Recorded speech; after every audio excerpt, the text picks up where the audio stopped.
Hello and welcome to the Reformation Red Pill podcast, brought to you by the Forge Press and now a part of the Fight Laugh Feast Network. I am your host, Joshua Haymes, and today we have a very special episode. As per usual, today we have a baptism debate reaction and analysis with myself and my best friend, Daniel Margheim. In fact, this episode is episode 2 of our Knox Tier Exclusive podcast, Dark Roasted. But as many of you may know by now, we actually got deplatformed on Patreon a few weeks ago. So in the blink of an eye, Patreon managed to rip away a third of my income, which is just delightful. And for what? Well, essentially for being too Christian and refusing to compromise on speaking the truth. I am not concerned. God is faithful. He will continue to provide for our needs. We're building, actually right now, an anti-fragile Christian, uncancelable alternative to Patreon that will ultimately be a blessing in the long run, and I really believe that. And so if you've been blessed by our content here at Reformation Red Pill and you want to support, you can join our new club membership. Now, I want to specifically invite you, as you may know by now, to join our Knox tier. It's our best deal. You get some wonderful exclusive content. You get our Miniviscar Tumblr, Discord access, among some other wonderful perks. And not only that, but our new Knox tier members will also be getting a little mystery gift to go with their Tumblr. So if that doesn't entice you, I don't know what will. But honestly, we will be delighted to have you join any tier in our membership. Seriously, it means the world to us. And now, due to the fact that we do not yet have our Patreon alternative set up to host our exclusive content, we will be giving this episode away for free. And now, let's get to the debate reaction and analysis. We will be specifically reacting to James White's opening statements of the baptism debate I hosted on this channel. Let's get to it.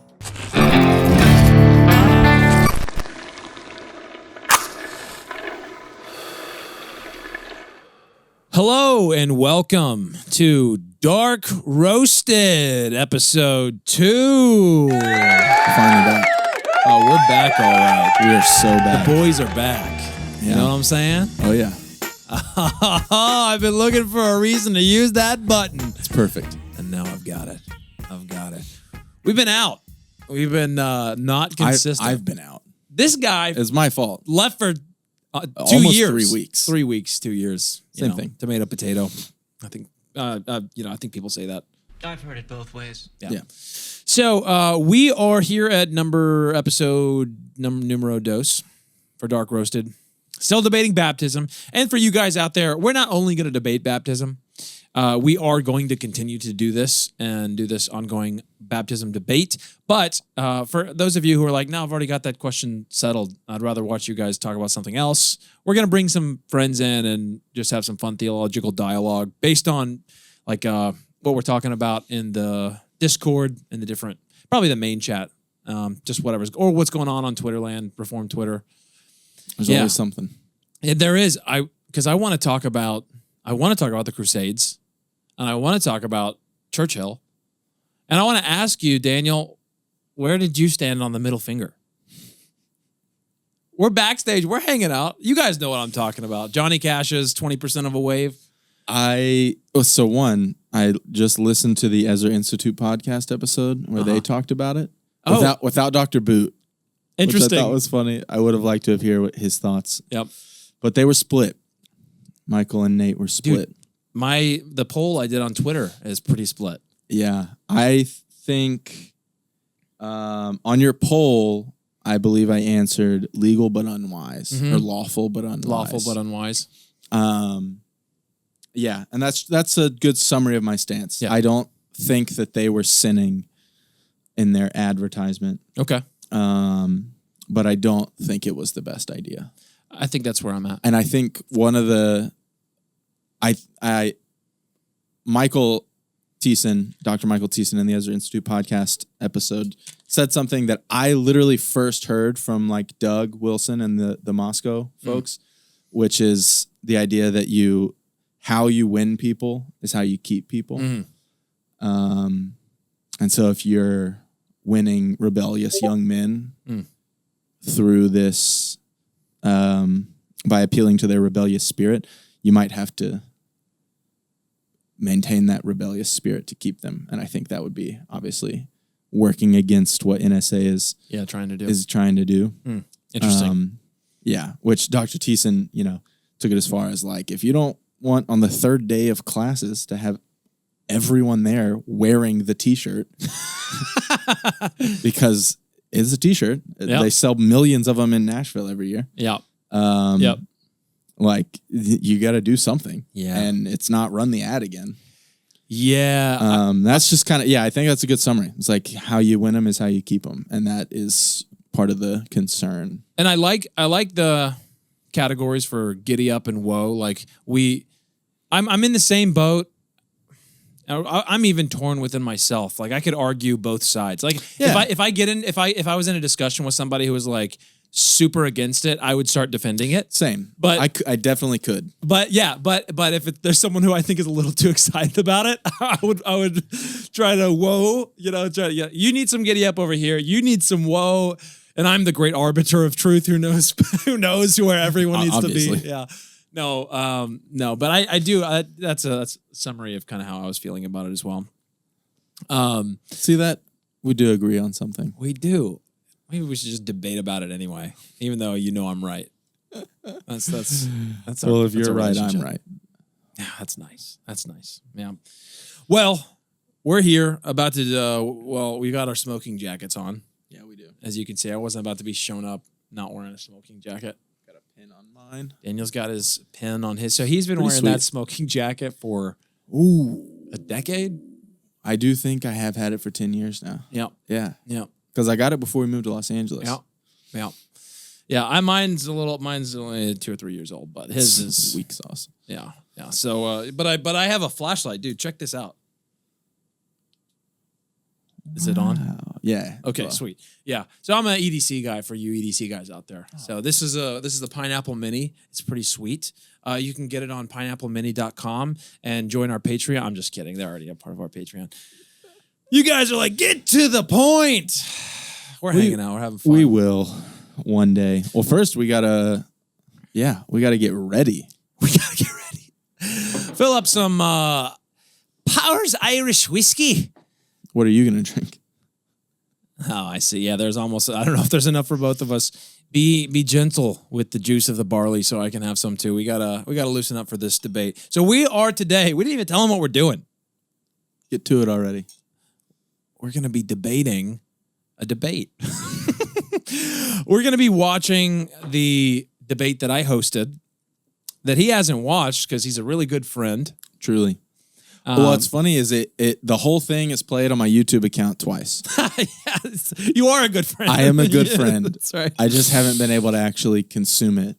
Oh, but I've had it on in the background. I had it on live as it happened. Getting those just views. Didn't know a thing about the technical difficulties or anything. So we both played it, and neither of us ever retained it because while I was hosting, all of the technical difficulties had me so frazzled. It's funny because my friends, like Makeda, watched it. My friend, the guy we planted a church with, and he was like, I don't know, people who don't know you may have not been able to tell, but I was like, oh yeah, he's frazzled. And I was. Everything was going wrong. I have gone back and seen part of the beginning with all the technical difficulties. That was the worst part. And he's absolutely right. Knowing you, it's like Josh is maximum stressed out right now. It took everything. You guys don't know, like, there's 400 people live, the most we've ever had watching at one time for a live premiere, and everything's going wrong. I can't figure it out, and I literally hover the mouse over end stream, and I'm just like, do I just can't quit this? Do I just cancel this? I did it. I fought it, and I figured it out. We talked about this. The devil was really working on YouTube that day. He didn't want you guys to get converted to Paedobaptism. He brought. Well, Canon Press was having a live thing with Megan Basham. Right. That evening. They're around the same time. Mm-hmm. And they had to cancel. Yep. And do it the next day. And they sent their viewers to us, which was nice. Which was nice. Yeah, that was nice. So some of you guys have joined even for this show. For those of you who have joined for Dark Roasted, sorry it's taken so long, but My bad. he's not going anywhere. We're going to start pumping out some episodes. Mike, I think we can hit once a week. I think we can get once a week. So we're going to aim at once a week. I think it's going to be doable. Yeah. So for the next few episodes, we'll be reacting to this debate because we're going to break it up into chunks and we're going to talk through it. And then I think after we do that, we'll probably just go to passages. Yeah. Also, maybe it'll be guest time. Yeah, I think so too. Just bring in some friends. Yeah, bring Zach Hooks' wonderful mustache in here. Honestly. Oh my gosh. You guys will like that just for to view that. They'll be trying to replace us as soon as they see him. I know. We probably shouldn't bring him in. It's going to be tough. Well, I don't know. Well, Brooks is on that show with you and people still put up with you. Okay. All right. You know what? Not a good joke. I don't know. Have you seen or heard Brooks lately? He's very handsome. And he's got such a great voice. He's the whole He's captivating. He really Brooks, is. if you're watching this, you're captivating. He's not a Knox Tier subscriber. But he does want to watch these. He was like, maybe I will just have to join Knox Tier so I can watch our own thing. And my wife is the same. So funny. She's like, I want to see these. I was like, well, then you got to pay for it. You got to pay with our money. That's right. Well, let's jump into this. Light up. Let's light. What's in the box?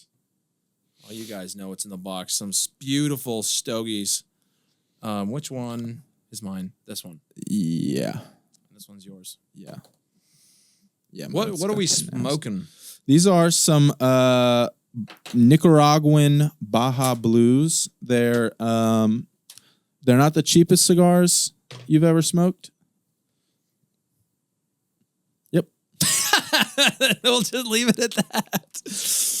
Okay. Well, we're gonna jump into this this debate. We're gonna do James White's opening, and we'll do the two openings for this episode. We'll do the opening statements. That'll probably do it. Because it really starts to gets interesting in the not the cross. I mean, the cross examinations are the rebuttals. The rebuttals where I think it really starts to get good. So, I hope the cross examination is excellent. It's fun. Maybe as part of the preface as well. This could be fun. I might accidentally give technical thoughts on the debate because I did debate in high school. Love it. And so that's going to be floating in my brain. And if it comes out, sorry about it. Not sorry. That's what we're here for, man. That's what we're doing. Let's get these lit up. Actually, I'm going to press play. We're going to start with Dr. White's opening statement. And when you want to hit pause and talk, you tell me because I'm the master. Okay. Cool. Here we go. Dr. White coming on screen. Right to it. Mine is a biblical argument. Whenever I have dealt with this subject for many, many years now, the fundamental argument that I have come down to is based upon the assertion. And this is a debate between two Reformed guys. We're not debating Lutherans. We're not debating Episcopalians. We're not debating Roman Catholics, Eastern Orthodox, or Church of Christ, or anybody else. So the assumption that I have, and unfortunately, I forgot to start this, but I will just assume I'm a minute in at least. The assumption that I have is that both of us believe in particular redemption. We believe in either the Westminster Confession of Faith, London Baptist Confession of Faith. The CREC can allow you to use both. And so we believe in such things as the doctrine of election. We believe in particular redemption. And it is my assertion that when you walk through the single longest biblical text that speaks of the nature of the new covenant, quotation from Jeremiah 31, application Hebrews 8, and makes an argument as to why the new covenant is better than the old, that if we are consistent Reformed men, we will see that in Hebrews 7, 8, 9, and 10, you not only have the new covenant language, the new covenant in the blood of Christ, but you have there the assertion that it is the once-for-all sacrifice together with the unending life of Christ and hence his mediation that allows him to save to the uttermost. Who? The elect of God. But the only consistent way to read that in Hebrews is to recognize that what's being discussed there, the elect of God, is the new covenant. There is no place for a mixed covenant like you had under the old covenant for the argument of Hebrews to make any sense. And therefore, my assertion is, as Reformed men, we should start with Reformed soteriology and develop our doctrine of apostasy from soteriology, rather than starting with a particular doctrine of apostasy and then applying that to covenant signs or even to the subject of soteriology itself. I think that's upside down and backwards. Okay. I love that he got to that in his opening statement. Well, that's what this debate was meant to do. The way we framed it was to That's good. was to get to that stuff at the top. No, Yeah. we're not talking about household baptism passages, or we're getting down into the nature of the new covenant. That was the whole frame. But even just that, I mean, I've watched him do a couple of these debates, and they're never specifically on the nature of the covenant. They're more about baptism, and so they get kind of split up. But he's brought that up many times. This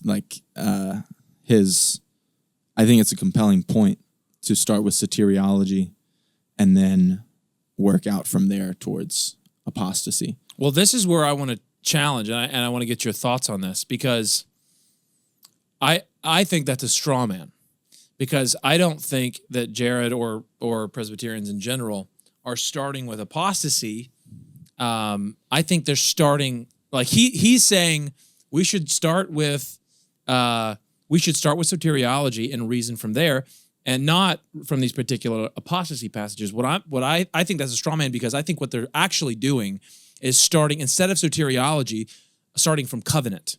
And that's different than saying I'm going to just start with kind of buckshot apostasy passages. I think that, because I remember when he said that, and it struck me as like, oh, that sounds true, but then I thought about it and was like, that's not what Jared's doing. That's not what Presbyterians are doing. They're not just like, these seem like it's apostasy, so let's just, Arminians think that. It would be putting, it would be putting Presbyterians in the same boat as Arminians that just say, these look like you can lose your salvation. Well, no, because our entire doctrine of apostasy is rooted in the idea of covenant and the nature of covenant. So I thought, okay, and so with that being, I think, okay, it's a straw man, whatever, that's just debate. That's just how he's giving a characterization that he thinks. I don't think he's doing that on purpose or anything like that. But so with that though, I think the stronger, the non-straw man, the steel man, is that the opposition is not in fact reasoning from apostasy passages, but they're reasoning from the nature of covenant. Now, with that in mind, I think there's a debate, a whole debate to be had on this. And I don't remember what all they get into with this. But I was thinking about you whenever I had that thought, because I was like, that this is a foundational tenet of White's and the Credo-Baptist, I think, position on baptism, is that we ought to be reasoning from soteriology. And you can push back on that if you think, I don't know. That's my hunch, is that's a big aspect. That's a significant aspect of how you get to the Credo-Baptist theology, especially in regard to these passages. And so with that, if I can convince you, and I'm not going to do it today, but I do want you to chew on it, because I think it makes more sense to reason from covenant than to reason from soteriology. And I think that loosely, I could be convinced otherwise. And I mean that. I really think either one of us could be convinced. I'm not Paedobaptist, like, Paedobaptist. I'm just new to it. I'm still exploring and still coming to learn. And we've both changed positions on myriad of theological issues. Yeah. I think we can both be convinced. So, but I want to be convinced that that is a correct way to approach how to reason like these apostasy passages. Why reason from soteriology rather than covenant? Yeah, I think, and hopefully he'll get into it in this opening statement, and even more into the debate. But I think part of the reason why is Hebrews 7 through 10, is because that is the logical flow of that section. And I think it is also, I think he makes a compelling point, obviously, that stretch of Hebrews is very compelling for the Credo-Baptist view of the nature of the covenant. And it flows logically from soteriology into the nature of the covenant and then into apostasy. And so that's how it's presented in Hebrews. And so I think that's part of the undergirding of his thought there about starting with soteriology is I think another way to put it might be follow the logical flow in the parts of the Bible that talk about the New Testament, New Covenant. If I remember correctly, I think Jared addresses, I think we both acknowledge that, but obviously very, very, very intelligent Christian men have divided on this issue for a very, very long time. So it's not, I don't know, you may think so. I don't think it's clear either way. Like, it's not like, we're both going to be relying on particular passages and putting weight in certain areas. And so I think Jared acknowledges that, the strongest section of, or the strongest passages for the Credo position really are in that Hebrews 7 through 10. And I can't remember what the arguments all were, but when we get to Longshore, he acknowledges that, but he's like, but there's also other soldiers to bring to the battle as far as the battle of different passages, exegesis or whatever. And I think I'm looking forward to, even in future episodes, that would be obviously favoring you if we did some episodes really honing in there. But I think we can. I want to do that too, because basically you can batter me with those passages for a bit, and I can make sure that I have a response to each of them. And so maybe we'll do that in the future. But even what you just said, I think that even that's a little bit backwards. I think we should not reason from soteriology to covenant to apostasy. I think the logical flow is soteriology comes out of covenant. So beginning with covenant. Yeah, and and maybe he'll get into this. We'll have to see. But again, I think it may not necessarily just be an a priori argument to say soteriology comes first, then covenant. Yeah, no, then apostasy. it's not that I think simple. it's following the flow of Hebrews. Yeah, okay, is what he's saying. That Hebrews 7 through 10, that stretch about the new covenant, doesn't start with covenant or apostasy. It starts with soteriology. Yeah. And so I think that's probably more the point that he's making. We'll see. Okay. I think that's how I would probably try to make the argument. In at least in terms of fleshing out the snippet that he's just said about it, that I would rather, exegete that part of Hebrews and Hebrews as a whole by following the logical flow of it, and that flow for the part about the nature of the new covenant is in that sort of order. And are you fully? So I've begun to look at, and after our conversation with Joel Webbin, and I've done a bit of study on the particular Baptist or Reformed Baptist, particular Baptist understanding of covenant theology. It really is different than, the one covenant of grace in different administrations. Are you solidly convinced that? Because whenever I hear them explain it, it feels gappy to me when I hear them explain the way they understand all like successive covenants. It honestly, some of you, I know some of you Reformed Baptists, you're listening who you've studied this, and you're gonna hate that I don't know what I'm talking about here very well. But whenever I read it, whenever I've been reading about it, and I hear, Joel Webbin did like a survey of it recently, and I watched that, and Joel, I'm not convinced that he wants to be a Baptist anymore. When he talks about it, he's like, he seems like he's just not committed to it. I think he spends so much time in the Reformed world, like online and stuff, which is far more Presbyterian than Baptist. Mm-hmm. I think he's sort of tired of. I think he's in the weeds. I think he feels like he's in the weeds defending his position. Yeah, and wants to just kind of like be settled on it and like not have to just be a defender of the castle every time he wants to say something.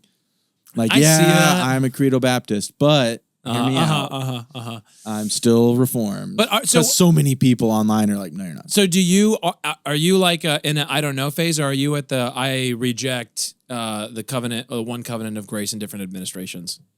I'm more in the I don't know phase, but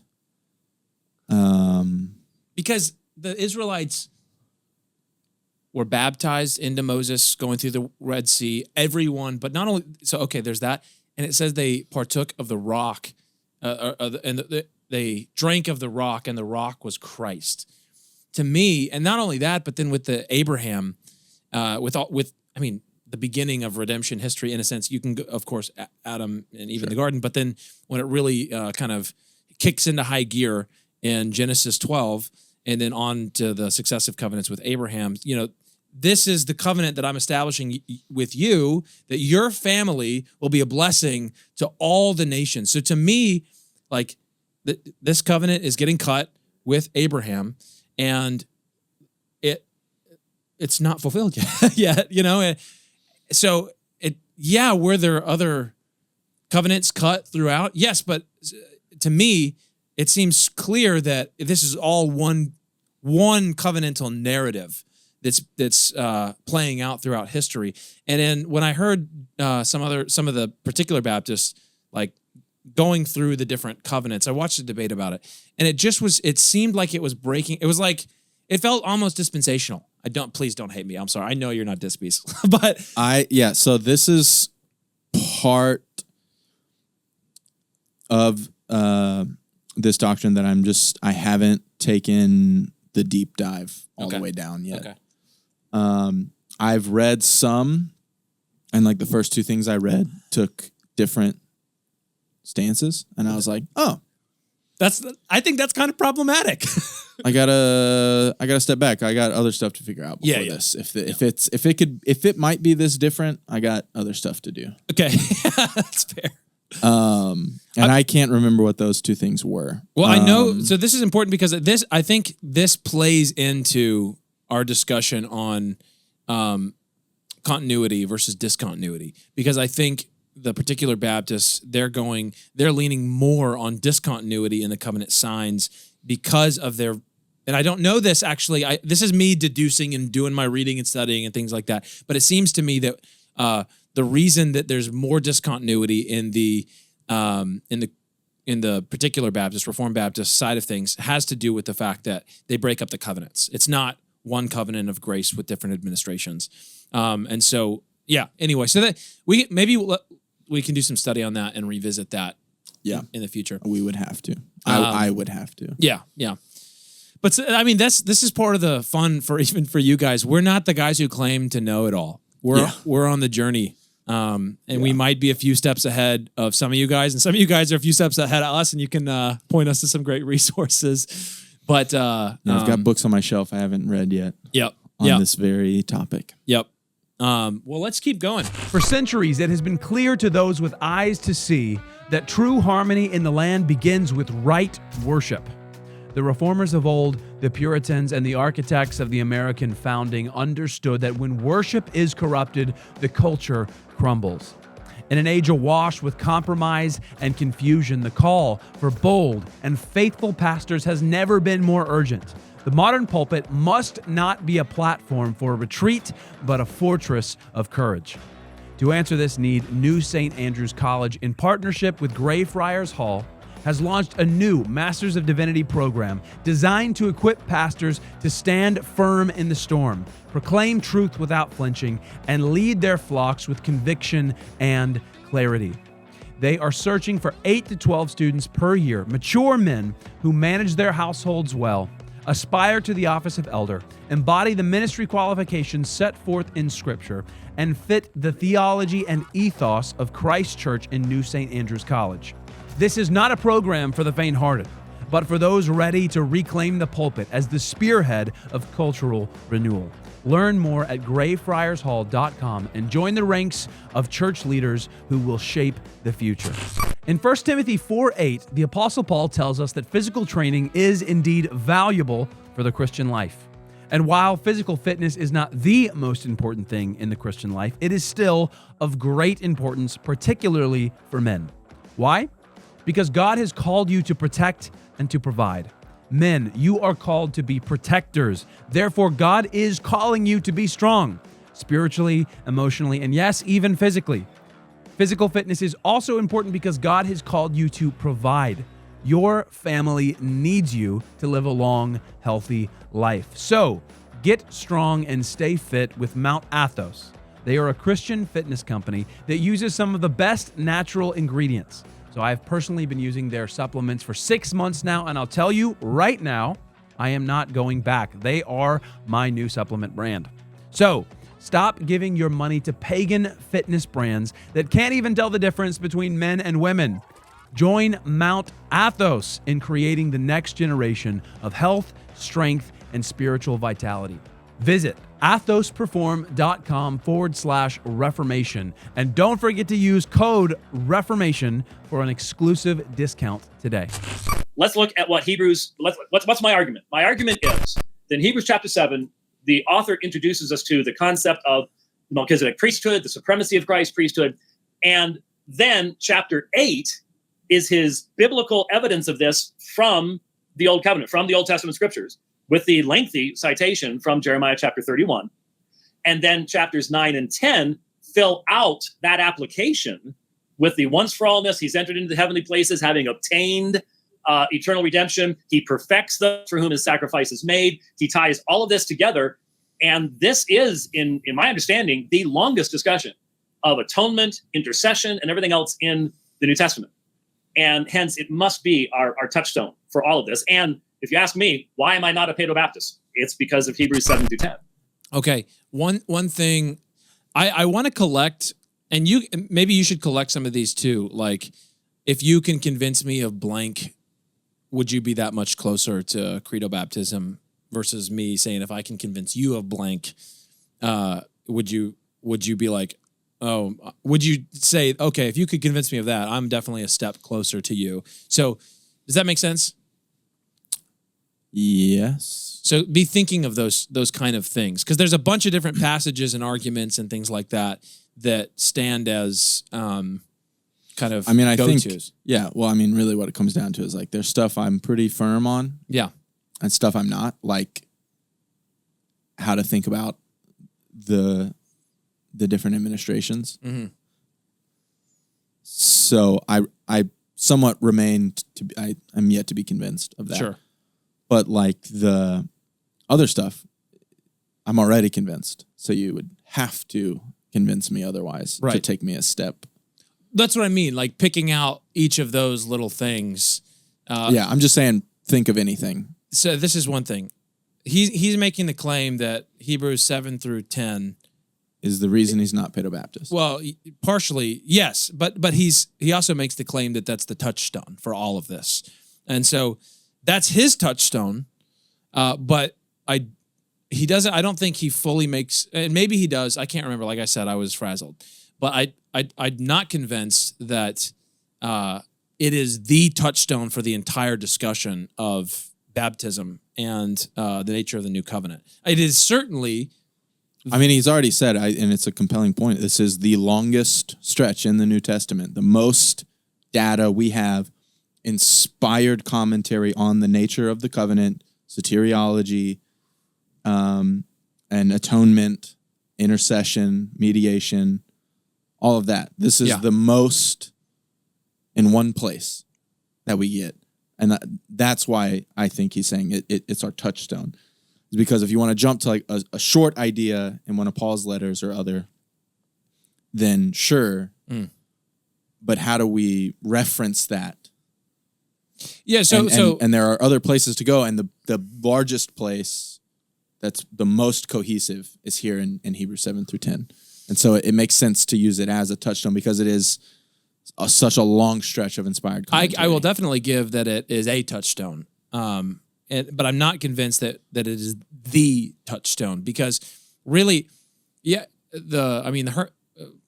hermeneutical principle that we live by is that you interpret, generally speaking, you interpret the less clear passages by the more clear passages. So The fact that it is long helps. You've got a lot of context. But that doesn't mean that there are also other very clear passages, or equally clear passages. They may not be as long. So I would concede that it is a touchstone, but I don't necessarily think it is the only, like it's the touchstone. I think it may be one among many, if that makes sense.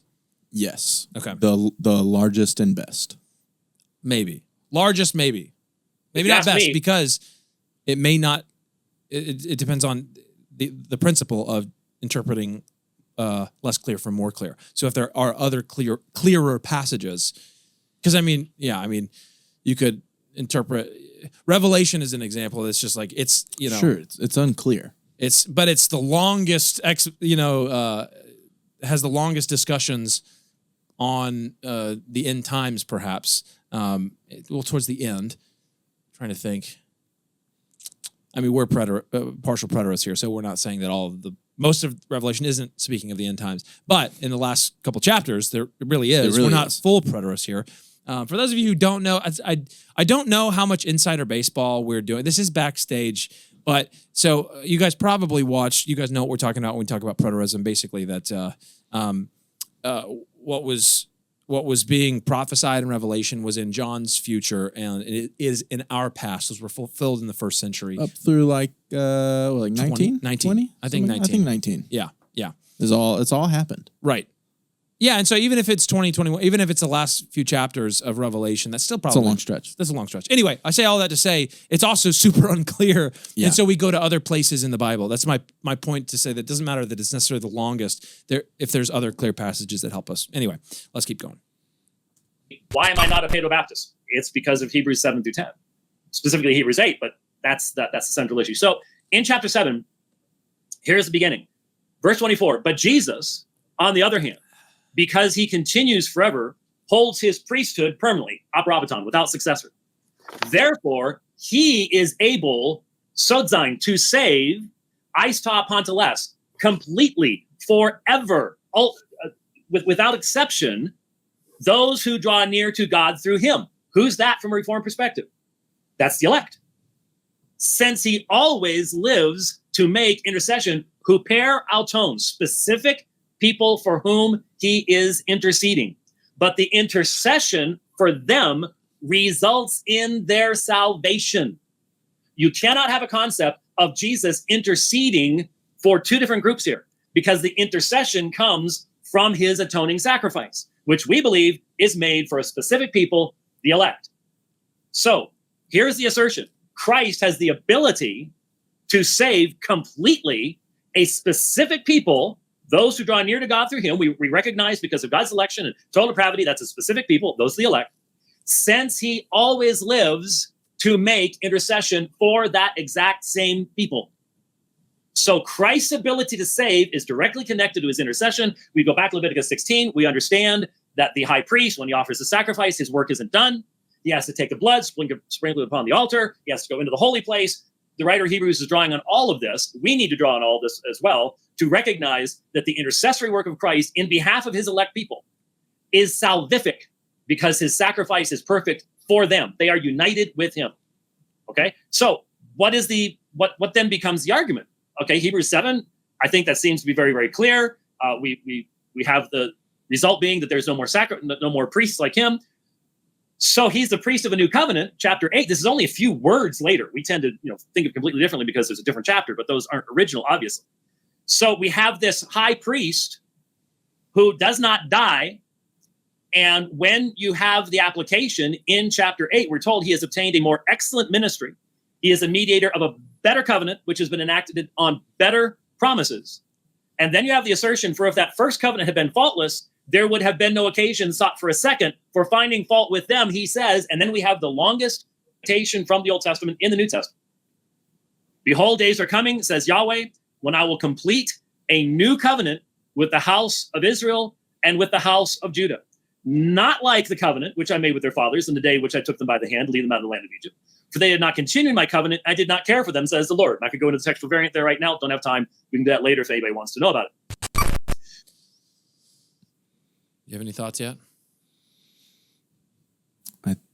No, it's clear. so far. In reference to your last bit before we started going again, I think he makes it. This is what I was thinking about the whole touchstone argument. Is like I think Hebrews 7 through 10 is pretty clear, and I think that's part of the argument for it being the primary touchstone. Is that a lot of this is fairly clear stuff, like he said about Hebrews 7. Was it 24? Like I think that's fairly clear, like he said, or 25. So there's a lot of clarity to draw on. Consequently, he's able to save to the uttermost those who draw near to God through him, since he always lives to make intercession for them. Say it again. The verse. Consequently, he's able to save to the uttermost those who draw near to God through him, since he always lives to make intercession for them. I need to pull up. Consequently, he is able to save to the uttermost. Okay, and then those who draw near to God through him. But that's a conditional statement, because there were those that in the old covenant that drew near to God, and those that didn't, and the ones that did draw near to God were the ones that were elect and saved. So that even that's a conditional statement that can very well be referring to those who are elect in the new covenant. But this is salvific. He's able to save to the uttermost. That's the thing. He is able to save to the uttermost who? Those that draw near. Since he always lives to make intercession for them. Right. But who? Those that draw near. That doesn't mean that every single person in the new covenant draws near. Thus, the long quotation from Jeremiah about who's in the new covenant, which is what he's getting to. All right, let's get to that. For this is the covenant that I will make with the house of Israel after those days, says Yahweh. Just so we're clear here, what? Because it might be kind of confusing what we're actually debating, why this is so important, because we haven't necessarily drawn out all the conclusions. Like, if it really comes down to, is it a mixed covenant or is it not a mixed covenant? Right? That's really what it comes down to is it a mixed covenant? Is it a mixed visible church? Or is it a mixed invisible church and visible church? No, it wouldn't. There's no mixed invisible church. You're right. That's a poor way to put it. Yeah. So what it is, but that's the thing that's a little weird about this is that we both believe in a mixed church, mixed visible church, and a non-mixed invisible church. Yes. We just disagree about whom to give the covenant sign to. Because I don't know that even the visible invisible church distinction, it makes that much sense within the Credo-Baptist framework. I mean, it does to some degree, but it's like we both agree that there's non-believers in the communion of the church. We both agree with that. But the Credo-Baptist position says, and as they are baptized into the triune name and communing at the Lord's table, they're not a part of anything. Actually, they're not actually fundamentally a part of something real, like they were in the old, like the saints in the not the saints, the apostates in the Old Testament. But they're doing the same thing. They take on God's name. They're baptized, but they're circumcised. They're eating the covenant meal. And that's the thing. It shakes out and it looks so similar between the Credo-Baptist and between the Credo-Baptist and the Paedobaptist. It's just the difference that it's kind of confusing is that, okay, well, why? So what is the actual difference there in terms of the nature of the new covenant then?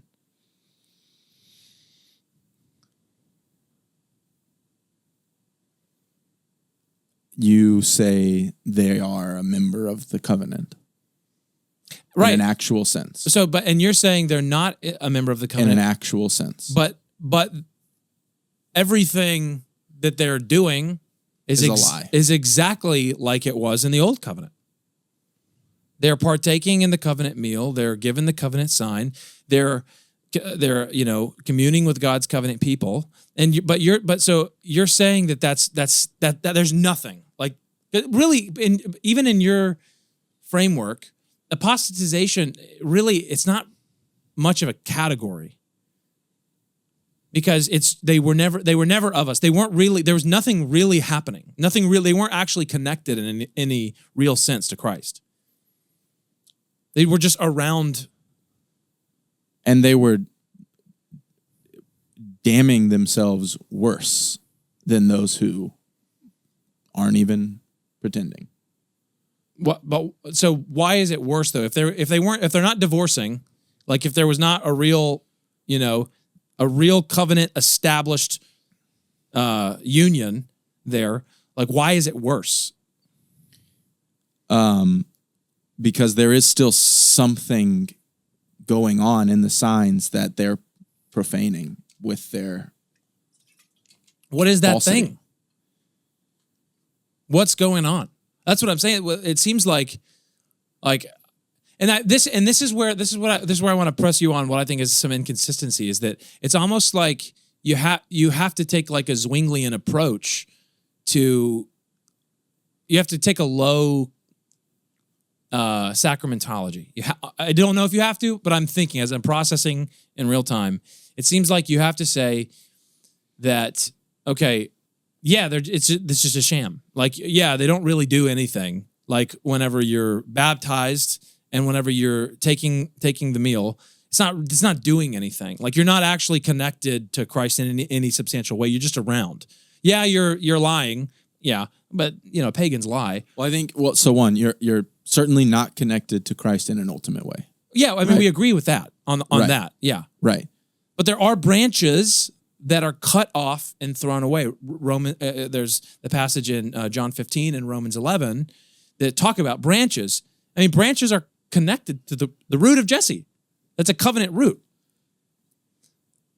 Yeah, that's probably more complicated than I'm ready to We'll tackle attack it those right later. this moment. We'll attack those later. Yeah. Yeah. I mean, yeah. So right now I'm on defense because Dr. White's Yeah. up. You know what I mean? And so, I'm like trying. Yeah, but this, that's the thing where it seems like, and this is something you can just think through. Maybe if you don't have anything right now, but like it seems like you have to take a low view of the sacraments.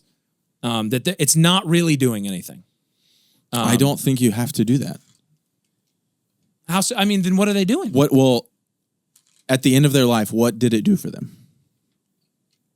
It damned them because they came. It damned them worse because they truly were connected to Christ covenantally, and they divorced. So I guess maybe They're given the ring, not the ring of power, like a marriage ring.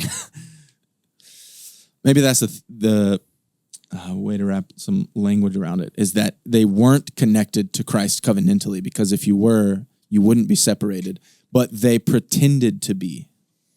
Yeah, but I just then nothing was really happening. Like the sign, like the sacraments weren't doing anything. Positively, no, not for them.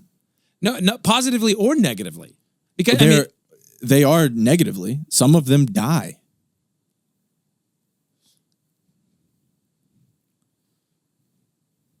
For partaking in an unworthy manner. and so That happens. Right. But I'm going to say they're dying because they are profaning the blood of Christ, Hebrews 10, in which they were sanctified. They're sanctified in the blood of Christ. That's covenant language. Well, this isn't fair. We should probably keep going with Dr. White. Yeah. And then come back around to it.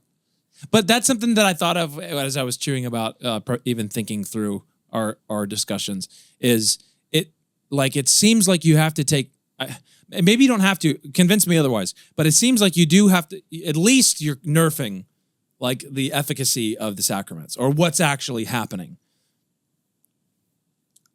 I think it's just different things are happening for different people. And I think that's true in both of our views. Yeah. Okay, let's just keep going. Let's keep going. I will put my laws into their minds, and upon their hearts I will write them. So who's Right. So right now he's going from the Hebrews passage that he was just at. Well, and this then is in Hebrews quoting Jeremiah. Jeremiah. Yeah. Yahweh? I will put my laws into their minds, and upon their hearts I will write them. So here's the covenant, and here's what it involves. I will put my laws into their minds. How many of them? What law is this? We all recognize if you're going to love God's law, it's because your heart's been changed. The heart of stone's been taken out, heart of flesh has been put in. So I will put my laws into their minds, and upon their hearts I will write them. This is regeneration. This is what it means to be in the new covenant, is to have God's law in your mind and written on your heart. I will be their God, and they shall be my people. And they shall not teach everyone his fellow citizen and everyone his brother, know the Lord. For all will know me, from the least to the greatest of them. Okay. I don't know. I think we've talked about this. I let this go out. I think I let that go out. Son of a gun.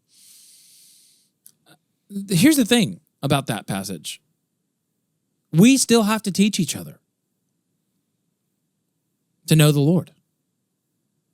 Like, Now, know the Lord. and we are in the new covenant, and yet For all will know me, from the least to the greatest of they them. said, "Oh, well, no, at least the greatest." Now, if this is just simply a better in Oh, me, wait. for everyone his fellow citizen and everyone his brother, know the Lord. For all will know me, everyone. They shall be my people. And they shall not teach everyone his fellow citizen. Yeah.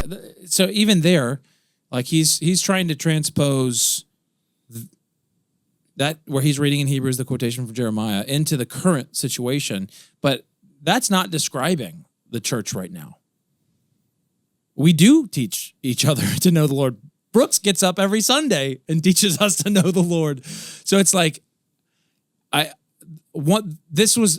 first, because this is like, it is, I can see why the Credo-Baptist makes this, says this is the touchstone. I can see why, because it is the strongest passage for them. And so I don't think that means it's the touchstone, but I can see why the Credo-Baptist ways. It definitely is a touchstone. But we currently live in the New Covenant era, and we are still teaching each other to know the Lord.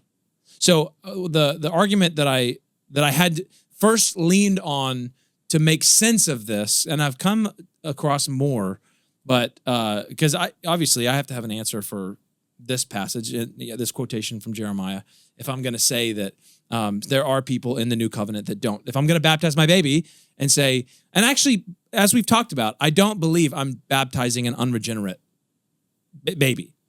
I'm saying I don't know, and there's a good chance that he's regenerate. That's the position that the Presbyterian holds. It's not that this is an unregenerate person that I'm baptizing. This is we don't claim that special knowledge to regeneration. But anyway, that's a little bit beside the point. If I'm going to say that there is in fact a mixed covenant in the new covenant, I've got to make sense of this. And the way that the first argument that I encountered to make sense of that was that this is immanentizing the eschaton. So this is making something that this is referring to the end of history at some level. The same way that prophets gave prophecies that had near fulfillment and future fulfillments, there's the near fulfillment in Christ that sets the foundations of the new covenant. But then he's describing a reality much like the Isaiah passage that talks about they're going to live, if the man dies when he's 100, he'll be like, whoa, what a young man. Well, we're clearly not talking about heaven because they're dying. And that's probably, I don't know for you, for me, that was a big one that pushed me into postmillennialism, that passage that, so I had to make sense of this passage and make the argument that there can still be a mixed covenant. Well, I would say that whenever he's describing this passage, he's not describing right now. At some level, that's not describing right now. What do you think of that? I think you're pulling part of it out to be further away than the rest of it. And I think the Paedobaptist position does that largely unintentionally, eisegetically. But how do you make sense? Well, but how do you make sense of that?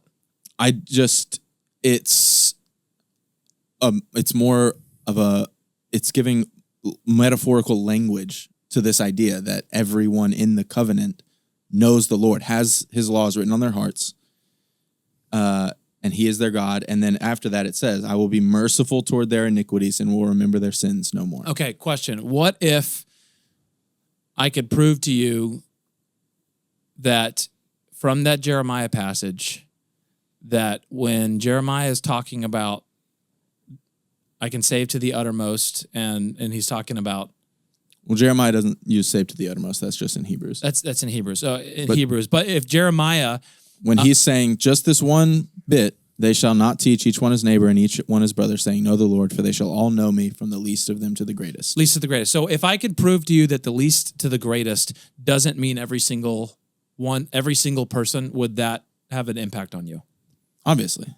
Okay, let's keep going. Proverbs 13:22 tells us that a good man leaves an inheritance to his children's children.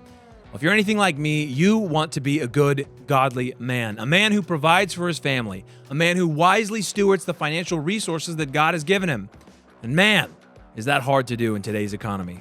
Now, I have personally spoken with multiple financial advisors, and I want you guys to know that I am personally using Joe Garrisi and his team at Backwards Planning Financial. Maybe you thought like I have. I wish that I had started investing years ago for my family's financial future. Maybe then me and my family would be in a better financial position. Listen, it's never too late to start. Joe Garrisi with Backwards Planning Financial works hard to help families achieve their financial goals.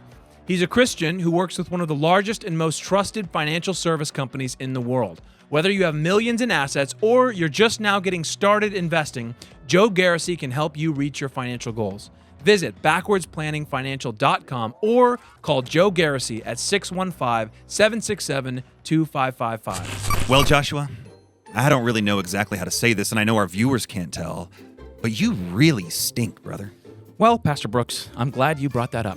I stink because I am swearing off soap. No. Now, you know I'm not one to bind the conscience, but for the sake of your dear wife, you cannot swear off soap. Well, what am I supposed to do, Pastor Brooks? All these soap companies are either A, pumping their soaps full of all kind of unnatural chemicals that are doing who knows what to our bodies, or B, these natural soap companies are run by pagans who support all kind of evil nonsense. And that's why, until I can find a soap company that uses natural ingredients and has incredible masculine and feminine fragrances, as well as an unscented option for when I want to get clean, but I want to be subtle about it. Sure. Yeah. And is thoroughly Christian.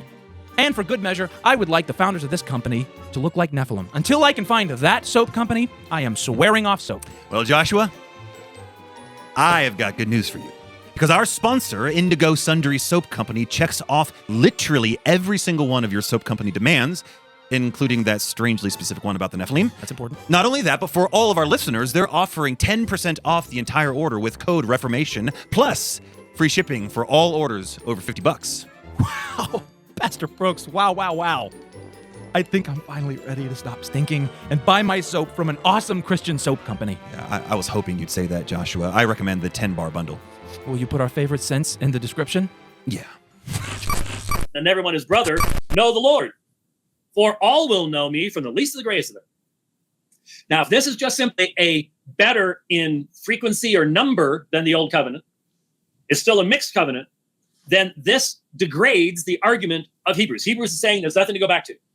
But what he's saying is they shall not teach everyone his fellow citizen. You had in the old covenant, you need to know Yahweh, because that wasn't just because you were circumcised did not mean that you knew Yahweh. It did not mean that you were truly in relationship with him.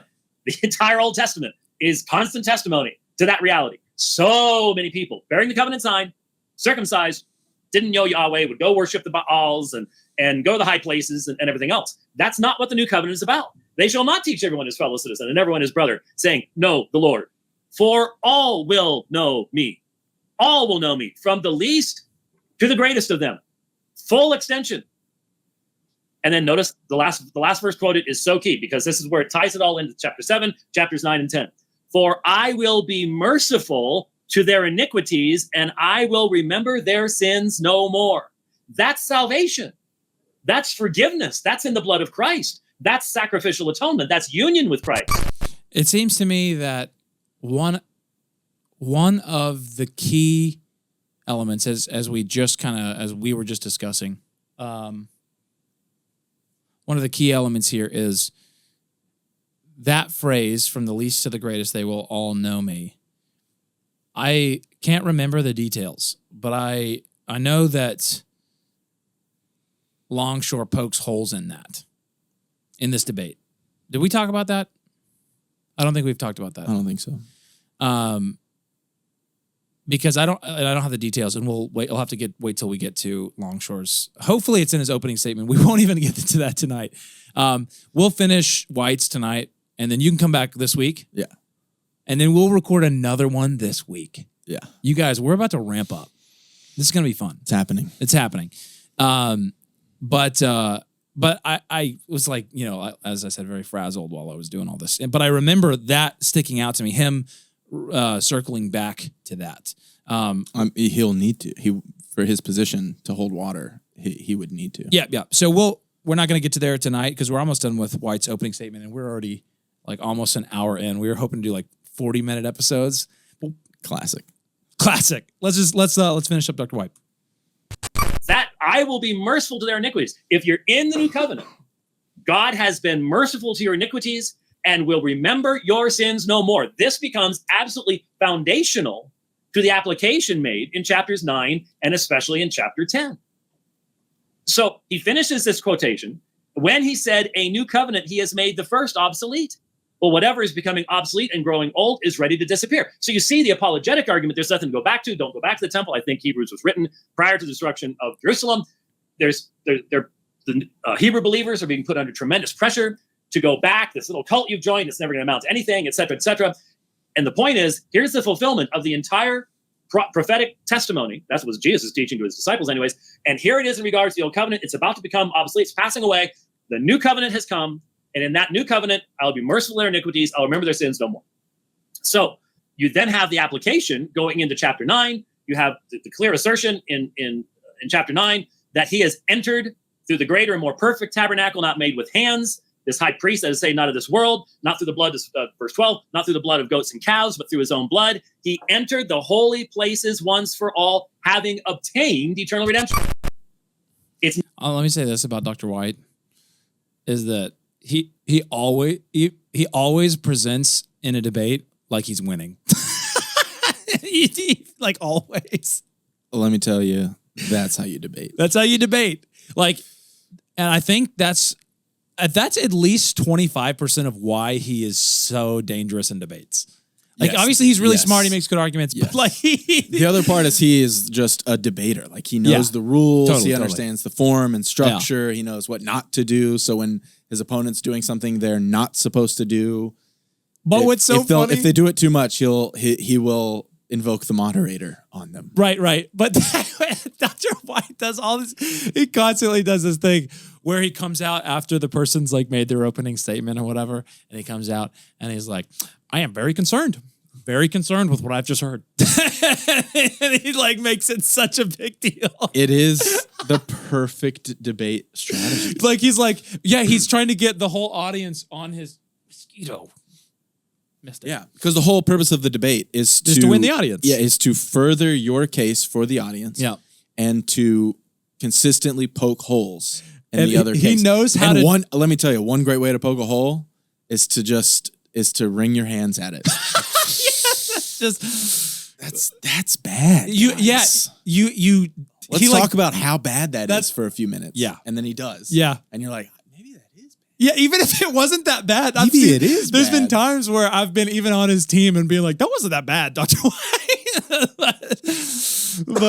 but he's a good debate. He knows what he's doing. He knows what he's doing. And by the end of it, you'll think back and be like, maybe that was kind of bad. That's right. That's right. Maybe that was kind of bad. All right, let's keep going. This is something to look forward to in the future. It's not the new covenant will someday be put into full effect. The new covenant results in having obtained eternal redemption. And therefore, in chapter 10, the application becomes, all right, then what does this mean to those who are in Christ? Well, it means by this will, this testament, chapter 10, verse 10, we have been sanctified through the offering of the body of Jesus Christ once for all. One time. This is the argument. And we understand what that means. And if we're going to say, well, sanctification means something different there that we're going to have to talk about what the result of the sacrifice of Jesus Christ actually is. But this is a singular argument from chapter 7 to chapter 10. Chapter 8 is the longest biblical citation. So here's the issue. If we're going to identify the who is in the new covenant, in our day, today, are those whose sins have been forgiven, whose iniquities have been taken away. From the least to the greatest, they know God. And therefore, those are the people to whom you give the covenant sign. You don't give the covenant sign to people who do not make a profession of faith in Jesus Christ in hopes that someday they will. And if you do, then you've got to answer some questions. Are you saying that, for example, when a Christian husband and wife have children, the church grows? Jared has said that. We need to understand how that works. Because hopefully as Reformed people, we don't want to go to any type of sacerdotalism. We don't want to go there. So how do we avoid doing that? That can be the question for the rest of our discussion. Since I didn't start my timer on time, I don't want to go over time. So I will stop there and hopefully remember to start the timer next time so I don't have this problem. But there's a quick introduction to the biblical argument, and I'm looking forward to hearing Jared's response. And there's me getting Very frazzled. nicely done. Impressive. Look at the stress see in your here. shoulders. And, Dude, you can see Look at your shoulders. Dude, it is real. My shoulders are in my ears.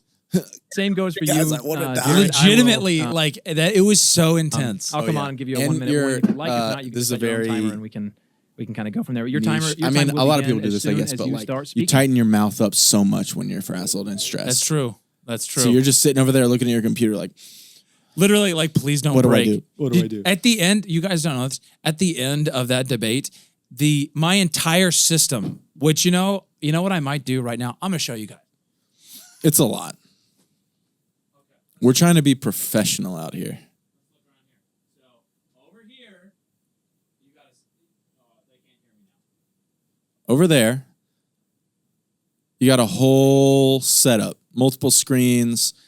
He's also typically, it's like sitting at a desk that's over there.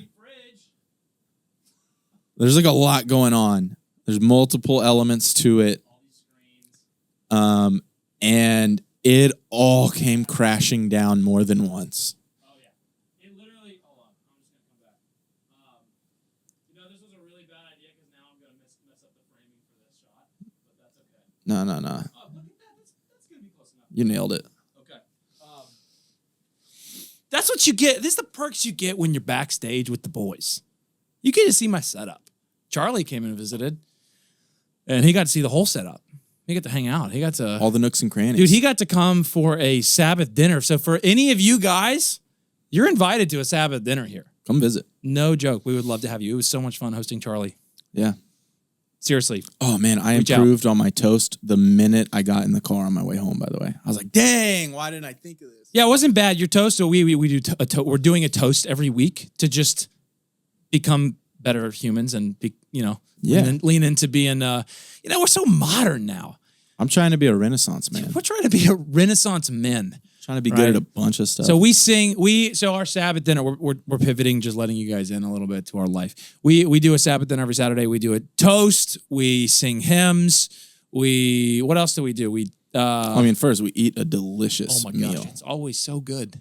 It's always so good. It's like 4 or 5 families. Yeah. Get together and the kids are all singing. They're picking the songs. It's fun. So fun. Super fun. And I'm very serious. Anyone who wants to come, you guys set it up and we'll have come you. visit. They just literally they just came. Charlie, one of the guys in the Discord, he just said, "Can we?"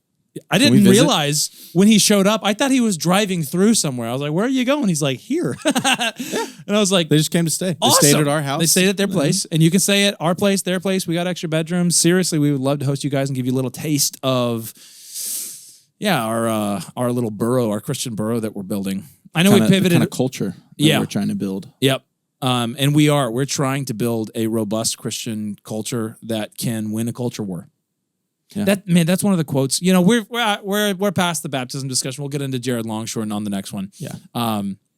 But we really are trying to build a culture that can win the culture war. I remember reading that in Doug Wilson in some book. I think it was Mother Kirk, where he was like, I think it is. yeah, where he said, you can't win a culture war without a culture. And I was like, dude, evangelicals, Boom. Mic drop. yeah, we have a culture, but it's a leech culture. It's just takes whatever the world is doing and does a crappy Christian version of it.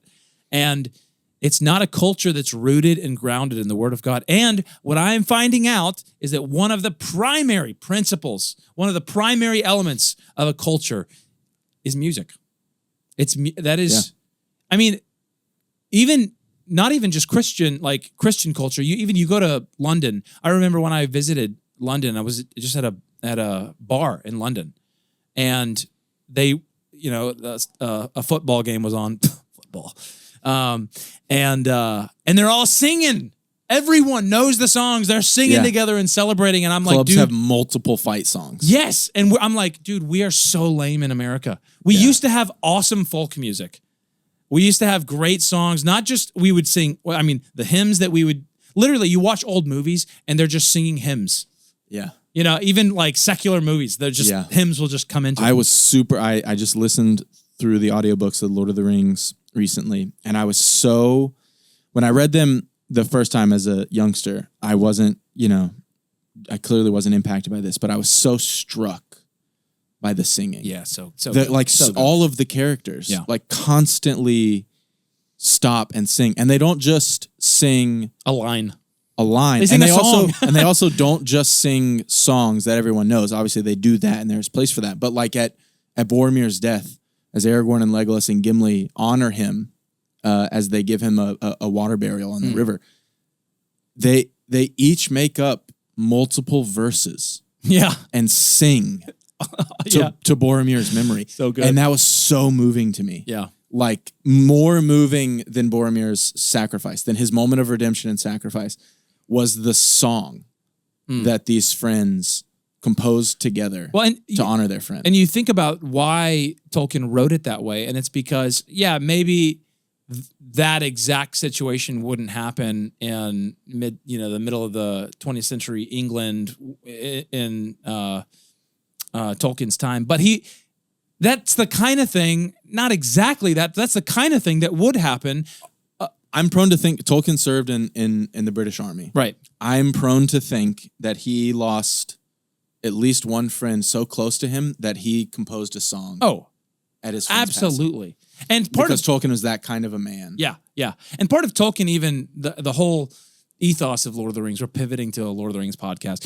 The whole ethos of what he's trying to accomplish, it's always, and you get this flavor all throughout Tolkien, is those good old days, those past days, the days gone by, of yearning for the days of glory. I mean, that's Lord of the Rings in a nutshell. It's all the relics of the great past of Gondor and the great kings of old, the kings of Numenor and all this kind of stuff. When I read Lord of the Rings now, I think I'm on my third read through of Lord of the Rings with Madison. Nice. And that I get that so much. Literally, Madison and I on Sundays, we watch old movies now. Like, we watch old classic movies, like that we haven't seen before, because all the new movies are freaking woke garbage. And so we watch these old movies, and you just see, like, even if they're not explicitly Christian, they're just still Christian. They still have a Christian worldview. Yeah. They're rooted in that. They're at least basing their morality system on the Christian morality system. Right. So things that ought to be, considered wrong are presented as wrong. Yes. And so not the other way around. Yeah, exactly. Everything isn't a deconstruction. Oh man, I saw a great, dude, we're just on rabbit trail after rabbit trail. Remind me, and I'll come back to singing. But I saw this awesome, when it comes to, we're literally pivoting to just Lord of the Rings. But I saw this awesome, I love watching like video essays for movies and film and TV shows and things like that. The Drinker is my favorite. He's good. He's really good. But Critical Drinker? Yeah, Critical Drinker. So good. Highly recommend. He cusses a lot. So funny, though. But he crushes movie reviews. He's so good. He's super anti-woke, so that's fun. But I saw an awesome video essay from a Zoomer who was talking about discovering the Lord of the Rings films and how he was... Which probably aired before they were born. Yes, it's crazy. But he was so taken aback by the films themselves. At first, he didn't like it. Why? He said because, and this was struck me as so profound, because he's been taught that you can, anytime that anything takes itself seriously, it's a joke. Nothing. We live in this postmodern, what's the word I'm looking for? That like Deadpool's an example of break down the fourth wall kind of. Anyway, I can't think. There's a word I'm looking for. But in this postmodern self-aware, I guess is the word I'm looking for, where he uses the scene from Avengers whenever Loki is giving his villain speech at the end of towards the end of the first Avengers to Captain America, I think. And Hulk and everyone up in the in Tony Stark's house or whatever. Yeah. And then the Hulk just goo. He's like, that was so funny. It was so good. And that became all stories all throughout Hollywood. There are no more villain speeches that we can really take seriously. There's no film or TV. Anytime things start to take themselves too seriously, we have to break it with a joke. We can't. And then, so he said the whole time he was watching Lord of the Rings, he was waiting for like the joke. The self-aware joke to realize, look at these Hobbit people with, bare feet out and living in the, like, he was waiting for the punchline and it never came and Joke's on you, buddy. That's right. That's what he felt like. I mean, maybe I'll link that video in the description. It was really, really good. That sounds kind of rad. Yeah, but he was just talking about the huge problem with this postmodern self-aware storytelling that doesn't get to the truth of good old stories that just tell a good story and they take themselves seriously, and you're allowed to do that. Yeah. How did we get there? Singing. So anyway, singing is really important for our culture. That's what part of what we do for our Sabbath dinners. Lord, that's right. You brought up the singing in the Lord of the Rings. And it made me, specifically what I wanted to tie it back to is that it made me want to engage even more in our singing at church and at our Sabbath dinners. And you've been even singing louder lately. Find a way. Yeah, I just stopped caring how bad it sounds. Yeah. So sorry. No, I'm happy. And you're welcome. I'm happy to hear it. Yeah. It is always worse when Tommy's right next to me though, because then it's so like good. I hear both of us. Yeah, it's tough. So clearly. That's tough. I'm like, man, he sounds so good. Even and I think I sound okay in this bit, but it doesn't compare. Well, the joy of having Tommy next to you is that he sings harmony, so he makes you sound better. Yeah, that is true. That does always help. Yeah, it's always great having Tommy. But even like the folks, like I watch Andy Griffith. Like I said, we watch old things. I'm into black and white stuff now, and cowboy movies and stuff. But we've been like learning the songs as a family that they would sing, because like part of the Andy Griffith Show, for those of you who don't know, like very regularly, once every few episodes, there's a song that's featured, whether it's Andy and someone else singing or it's the Darlings coming in, and they kind of showcase, like he was a great musician too. I didn't know that. Yeah. And so, but they do all these old folk songs that everyone just knows, right? In North Carolina, Mayberry, which isn't a real town, but Raleigh is. So you kind of get the idea, mountain people music. And, but so even we sing our hymns and our psalms, and of course that's a huge cultural part of what we do. But now we sing Dooley. Have you been there when we sing that? Yeah. I was there the first time we sang it, and then I've been gone for 3 weeks, and then I had to leave early last night. Oh yeah, so we finished up with Dooley last night. I like that last Saturday. I like that a lot. Yeah, I mean, your dad was singing it at dinner, bro. Yeah, he brought it up. Yeah, that's right. So like something rhymed with a line from Dooley, and your dad just started singing Dooley at the dinner table. That He looked at sounds me like my dad. Do you know what I'm talking about? I was like, That's so. I know Andy Griffith. It was either something rhymed with it, or Cal, or Isla Bell, which is one of the other family's daughters, who's like 2, just started saying Dooley. They're like, it's become a staple in their family now. But I say that we don't sing anymore because we're stinking lame in America. We're too cool for it. We're too self-aware. We're too postmodern. Yeah. We take ourselves too seriously. Look, we're tying it all back together. Take ourselves too seriously. We're tying it all back together. We went on a good rabbit trail here, and it all kind of made sense there at the end. Nice. Yeah, we take ourselves too seriously, and then we miss out on being able to sing bad. Yeah, it's great because we're singing. Yeah, our kids are gonna sing so much. So anyway, come. This is one big invite. We have tons of fun. If you're on Knox Tier, we we invite you. We invite anyone, really, honestly. It doesn't matter. That's But true. you guys have a special invite because you're watching this. So anyways, that was fun. Hey, let us know in the comments if you appreciate the banter. Because we're just going to... The extra, the non-debate related banter. Yeah, the 30 minutes of us just like... Hamming it up. We're going to... I mean, we were doing this for an hour before we started. Yeah, we shot a lot later than we intended to. Yeah, but... and that's just, Yeah, so if you guys enjoy this, please, all 7 of you who are going to watch this, let us know if we need to cut this back. Because we will cut back on this and give you just the content if you want it. But I don't know. I think they'll like it. I would like this. I like it right now. I like it right now. I like when in other podcasts when people are friends. Yeah. You know what I mean? Like that Yeah. I get to get a sense. It's like I feel like after listening to the first season of King's Hall, like you could feel like you kind of know them and like you're in on some of the jokes. Yeah. That's fun. Yeah. So we're trying to cultivate that kind of thing here, I think. Anyway, are we done? I think we're done. I need to put Cal to bed. Yeah. I need to get home. My son's already asleep. Nice. Well, But he's younger. We'll do another episode this week, and that way we can start releasing them once a week for you guys. That's it for us. It's fun because these don't go out on YouTube, so we're just like we feel like we're just hanging out with you. We don't feel the pressure. Yeah, we don't have to be YouTube safe or be like super concise. Yeah. And like get hammered by the algorithm. Yeah, if you're in Knox Tier, you really actually like what we're doing. So hopefully you just like us.